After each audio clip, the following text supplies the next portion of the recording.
Hello and welcome to the 8th game of the Start Collecting Deathmatch. You're watching Midwinter Minis, my name's Guy, and this is a pretty special matchup. Not only is this the last game of the final 16 where the Tau Empire will face off against the Adeptus Mechanicus, this is also the last game of 9th edition Warhammer 40k on the channel. The quarterfinals onwards will be played with the new 10th edition rules. So kick back, relax, kiss 9th edition goodbye, and get ready for some absolute carnage as two shooting focused armies go head to head. You probably know the score by now. Start collecting boxes, duking it out using only what's available in the box, but with no point limitations. Command points capped at 3 for each army at the start of the game, generating 1 each round if their HQ is still alive. The arena is combat patrol sized, objective scoring zones and deployment zones are marked out with white lines, and the board is symmetrical. Games last 4 turns, the battlefield has 3 scoring zones, 1 in each deployment zone and 1 in the centre, each worth 5 victory points if held in the command phase starting from turn 2. The Zone Mortalis walls are heavy cover, they block line of sight and they can be scaled, affording climbers a +1 save bonus. Each player can select 1 secondary objective, but if the scores are tied at the end of turn 4, the battle will go on for 1 more round. I asked the Midwinter Minis community who they thought would win, and I mean, saying it's too close to call is a bit of an understatement, huh? Right then, let's see the armies and meet the players. So my name's Mikey, I'm from Hellstone Wargaming, and today I'm going to be playing the Adeptus Mechanicus. I'm using the Lucius with the Dogma Solar Blessing, which increases my save by 1 against low damage attacks, and it also increases the range of my ranged weapons, which would be quite nice for getting some rapid fire in there nice and early. So I've got the Tech Priest Dominus equipped with the Omniscient Axe and a Volkite Blaster, and his Warlord trait is going to be Luminescent Blessing, so I can choose my Vanguard to basically let them ignore wound rolls of 1 to 3, so it's going to be hard for those low damage weapons to get through. And he's also going to be taking the Arcana Mechanicum Solar Flare, which allows him to take himself and a core unit and teleport anywhere on the battlefield, including turn 1. With him, I'm going to be taking a unit of 10 Skitarii Vanguard. They're all equipped with Radium Carbines. The leader is equipped with an Arc Pistol and a Maul. And then I've also got a Plasma Cavalier, an Arc Rifle, and a Transuranic Arquebus. That's a lot of words. And then finally, I've got an Onager Dune Crawler equipped with the Twin Autocannon and Gatling Rocket Launcher and a Stubber. So my plan is, if I go first, teleport right in the middle and shoot everything. And if I don't, try and hide behind a wall, also teleport and hopefully try and do a pincer move.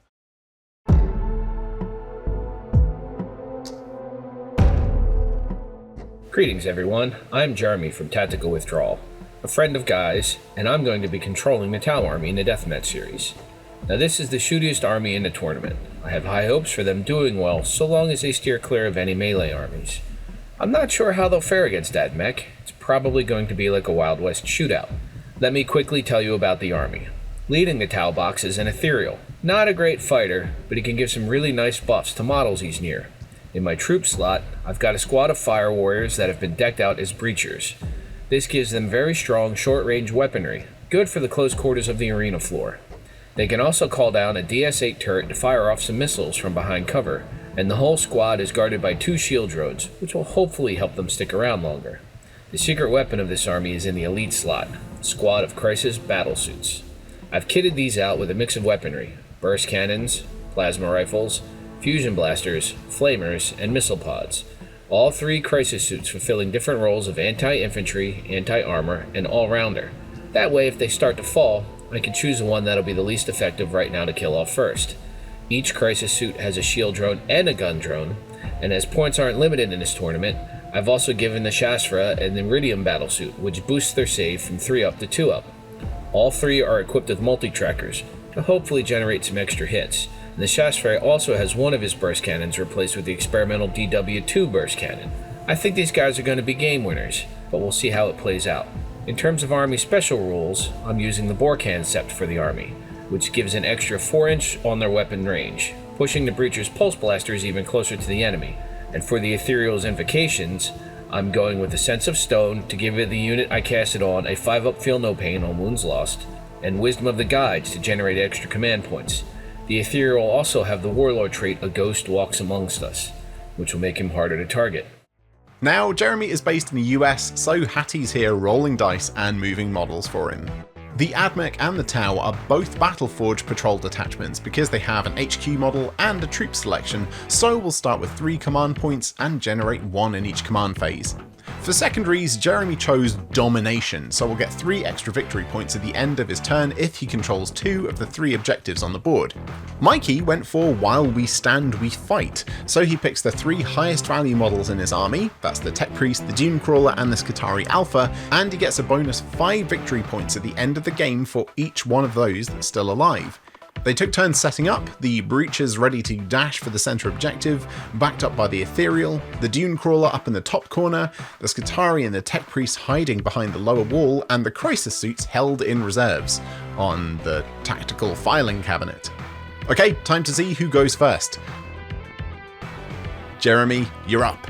Before we get into the action, as always, we'd love for you to leave a comment, but please be courteous to your fellow 40k fans and don't leave any big spoilers that might ruin other people's enjoyment of the game. Right then, Tau, turn 1. So at the start of the battle round, I'm going to be choosing my Doctrina Imperative as Bulwark Imperative, which increases my save by 1 to a maximum of 2+, but it also reduces my move characteristic by 3. And then for the Canticle, I'll be taking the Benediction of Omnisire for a reroll in a hit, a wound, and a damage roll every time a unit is selected to shoot or fight. Oh no, just shooting. Apologies. Alright. In my command phase, I gain a command point, and I'm also going to invoke the Wisdom of the Guides on a 3-up to generate an additional command point. Okay, movement phase. Let's advance the Fire Warriors up as far as we can get to that Dune Crawler in the range of the weapons. A 6. Here we go, boys. Shooting phase now. I'm going to spend a command point on Pulse Onslaught for the Breachers, so 6s will automatically wound the target when they hit. I'm going to upset you then, Jeremy, and I'm going to spend a command point to use Incense Exhausts, so you are now -1 to hit because I have the smokescreen keyword. Okay, Mikey, I'll also raise you Breach and Clear, so I'll also get to reroll wounds. You're going down. Well, maybe not. Well, 3 auto wounds with those 6s, and let's see if the other 2 hits generate some wounds on 5s. Rerolling fails. Good job too, all failed the first time. It's still only 1 wound on the second pass. 4 saves to make, Mikey. So I have +1 save because of Doctrina Imperative, so I'm back to a 3+, which I fail 1. Well, that's the end of my turn 1. I'm glad my Fire Warrior scored a wound on that Dune Crawler. It's going to make it easier for my Crisis Suits to turn it to slag in turn 2. So bring it, mech boy. Let's see what you got. Okay, so in my command phase, I'm going to gain a command point, and then I'm going to be using my Warlord trait, Luminescent Blessing, so I can choose a core unit within 9 inches, which just so happens to be a unit of Vanguard in front of me, and they get essentially transhuman, so that you can't wound them on better than a 4+ until my next command phase. I'm going to ever so slightly shuffle the Dune Crawler, because all the movement's slowed because of my Doctrina Imperative, so I'm just going to have to teleport the other unit, that big unit, with the character onto your home objective, Jeremy. Oh. Hi there. So I'm going to spend a stratagem, Jeremy. I'm going to use Enriched Rounds. So a hit roll of a 4+ automatically wounds for 1 command point. They're hitting on 3s, rerolling 1s because of the Dominus. 4s automatically wound, so whilst I've missed 3 times, I've hit 4 times and the rest are auto wounds. And now I get to roll to wound, so 4s again. 12 saves you have to make at no AP.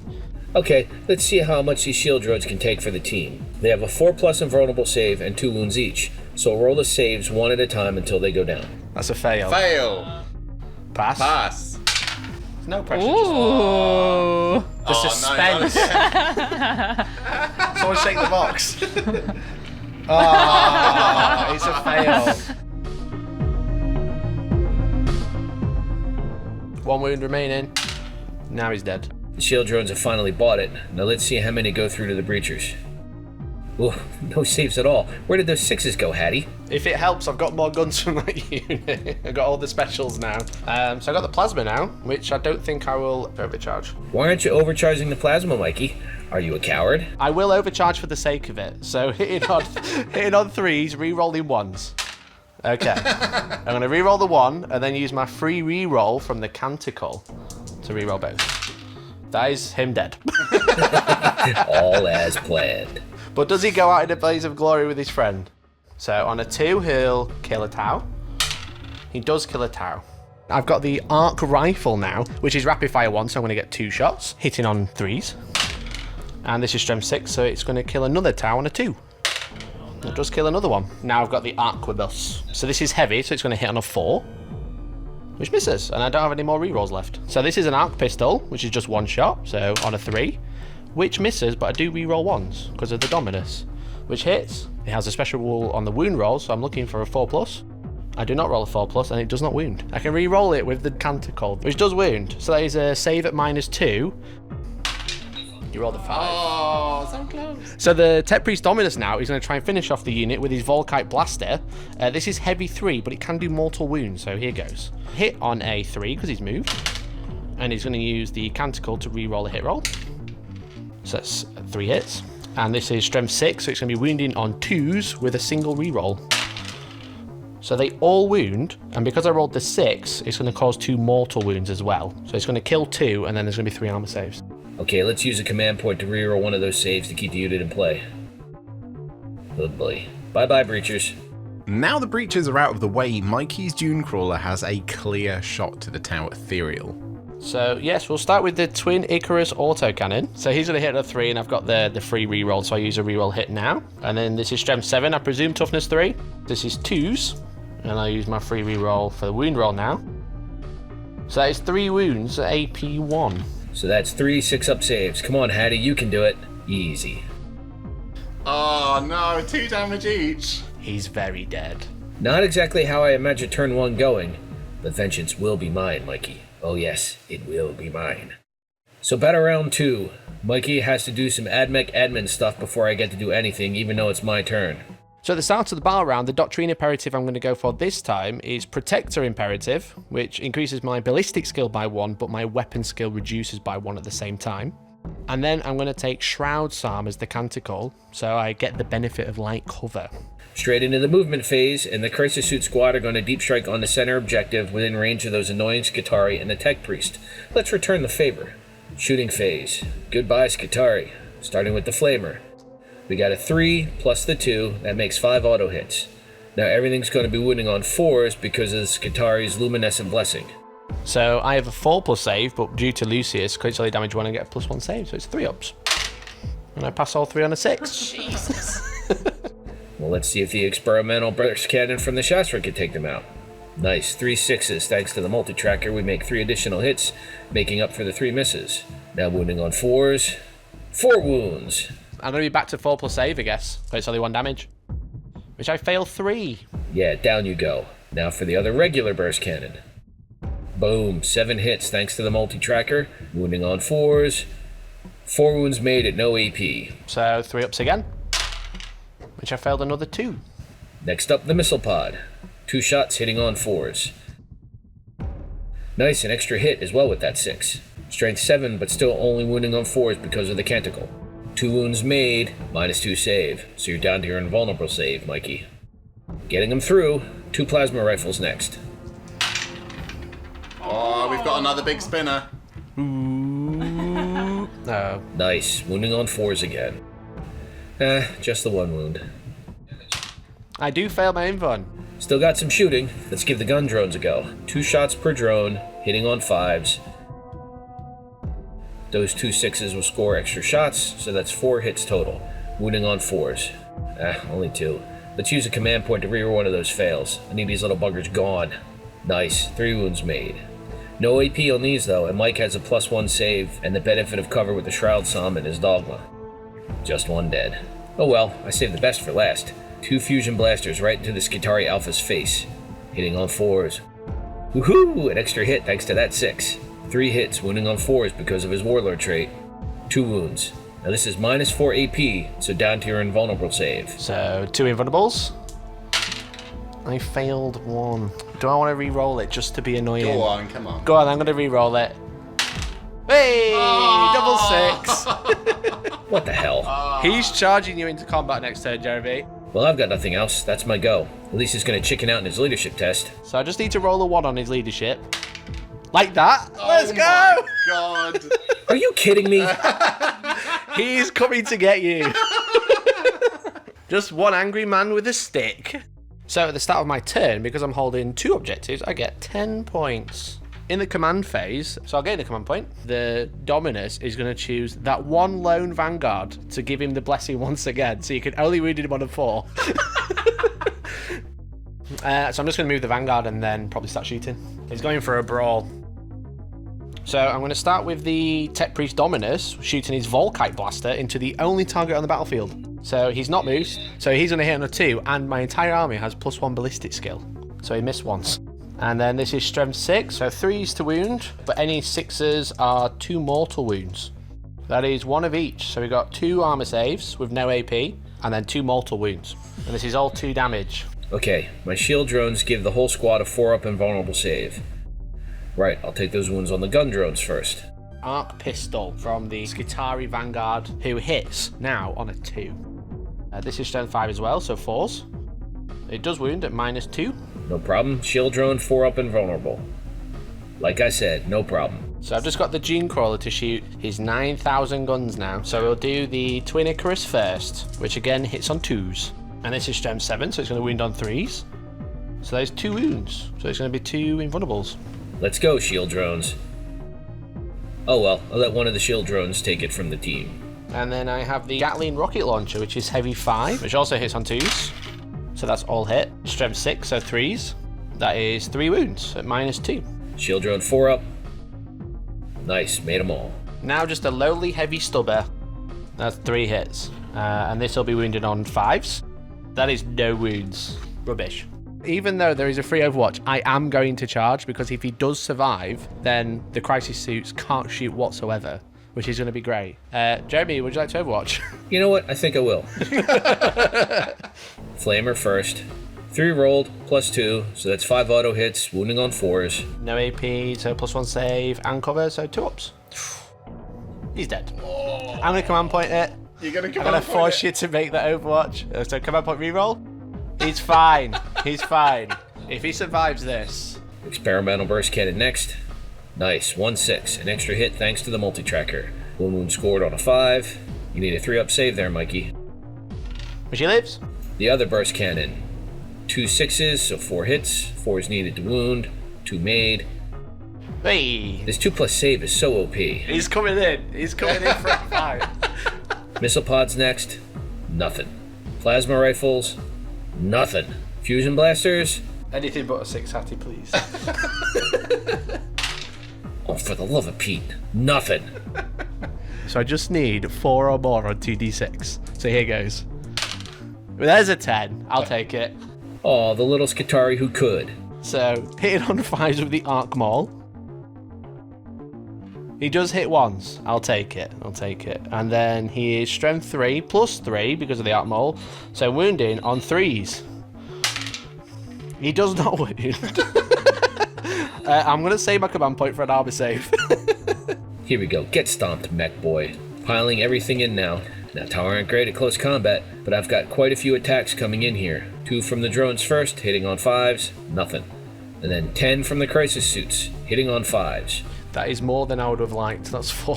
So because of the Luminescent Blessing, even though the strength 5, it's still going to be 4s. So 4s needed, made 2 of them. So I'm still going to be on a 3+.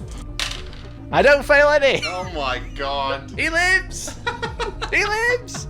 I'm going to call him Jeremy.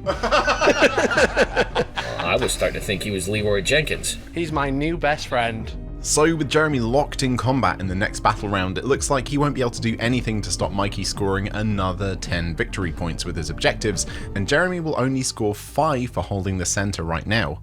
Okay, Mikey, going into turn 3, I don't think there's any way I could catch up to you on points now.